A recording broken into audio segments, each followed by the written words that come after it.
Salam, hər vaxtınız xeyirli olsun əziz və dəyərli dostlar. Bugün tarixlər 25 noyabr göstərir. Bugün Azərbaycan adına, futbolumuz adına yeni bir tarixi bir gün olacaq.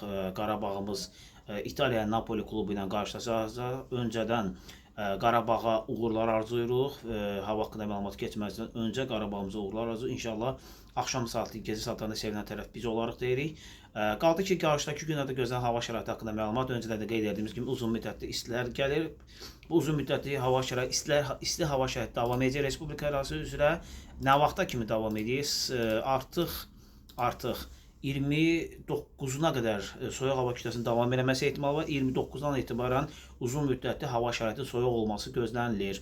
29-dan etibarən tədricən hava şəraiti dəyişir, artıq yağıntılar ölkə ərazisinə təşrif buyurması gözlənilir və dekabr ayının ilk 10 günlük ekskluziv olaraq sizlər üçün məlumat vereyim. Dekabr ayının ilk 10 günü ekskluziv olaraq deyim ki, 2 və ya 3 soyuq hava dalğası gözlənilir ki, onlardan biri daha sərtdir. Əgər o sərt kütlə gələrsə, Bakı, Abşeron yarımadası və Respublika ərazisi üzrə bütün bölgələrə qar yağa bilər.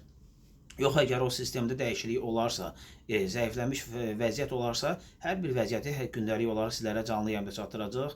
Canlı yayımda bizi izləməyi unutmayın. Canlı yayımda vaxtlarını qeyd edeyim. Səhər saat 10:00, günorta 13:00, axşam 19 və 22:00. Gündə 4 dəfə. Sizləri çox sevirik. Yaxşı ki, varsınız.